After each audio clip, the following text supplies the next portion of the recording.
Well, hello there, my name is John Meyer. I make videos about music production, sampling, and composing, and I do most of it in this room.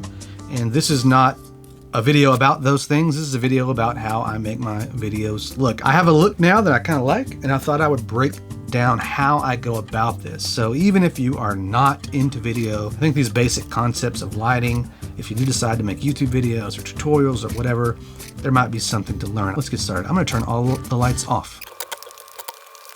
All right, I'm sitting here in the dark. I have two lamps that always stay on, like I never turn them off, and my monitor is on. So if I turn my monitor off, we get that.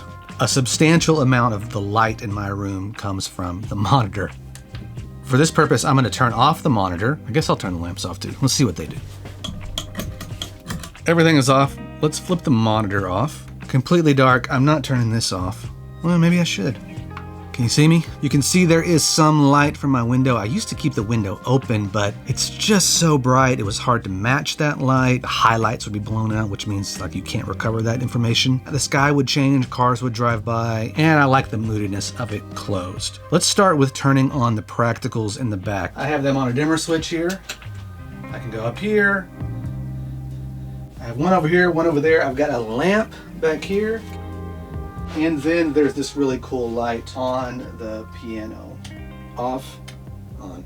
My wife does not like this lamp, but I love it. I like the red look. Now let's flip back on these LED lights, which are super cheap. In certain frame rates, they flicker. I'd like to redo it so that you can't see the lights, but it's low on my priority list at the moment. I recently added this backlight, which I'll have to show you B-roll, but it's right up here. This is what is referred to as rim light or a hair light, I think. Just look at my hair and look at my shoulders. It works to separate me from the background, which is really helpful when I go to create my stupid thumbnails. It helps me mask myself away from the rest of the back of the room. We can talk about the YouTube thumbnail game, but I'm gonna keep playing the game because I want people to watch my videos. So color temperature matters at this point, and notice that everything back here has kind of a yellowish tungsten look. I have my white balance set to 5600K, which is daylight balanced, right? If my main light was also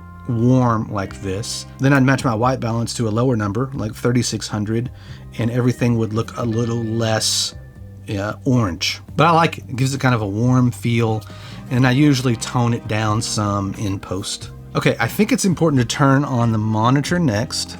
You can see that lights up my face, and that might be enough. The problem, from what I understand, the monitor doesn't have as high a CRI value, which is the quality of the light. I don't know, for a tutorial, it's probably just fine. I could probably boost my ISO, which is kind of like your artificial light inside the camera, and get my face bright enough.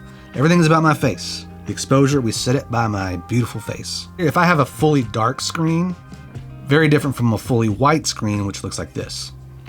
One time I made a video with everything really low, and I was in Pro Tools, and I had all my tracks color coded, like green and red and purple.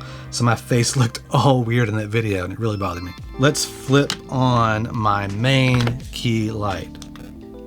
There we go, there's my face. But speaking of the cost of lights, this is a Godox SL60, and it has this really loud fan. I think the light is only like 150 bucks or less. Not necessarily what I would recommend because of the noise. I think there is a mod that I can do to make it quiet. If music is playing underneath the video, you can't hear it.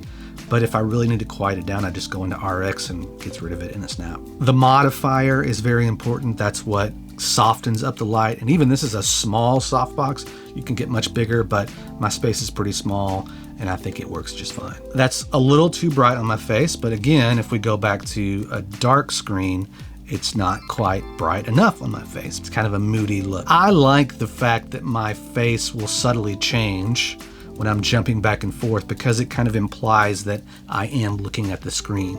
You know, that action that's happening on the screen is being reflected on my face. The last thing, give me 1 second. Before I show you this, I have these overhead lights, and if I turn them on,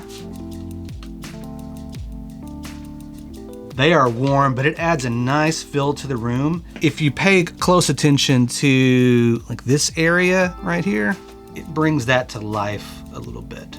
It just adds a little more fill to the room. And then I will take this little aperture light. I'll set it to a tungsten, say 30, you're not gonna be able to see that, 3600. And then I will place it on my cajon, which is over here, and I'll scoot it up as far as I can to where it's not in the frame. And I think that sometimes that adds a nice light on that poor little chair that gets dark. Without it, see that? Just add a little something. I remember thinking when I got into video that I don't really want to mess with lights. Now that's just such a silly thing to say because it's all about light. It's all about capturing light. And I love the way that filmmaking works with music, and to me it's all one thing jumbled together. If you're looking to get into the world of making YouTube videos or making tutorials or whatever, the better you can make the room look behind you and the better you can light up the space you're in, I think the easier it is for the audience to listen to what you have to say. At least that's what I'm telling myself when I go buy a $500 light.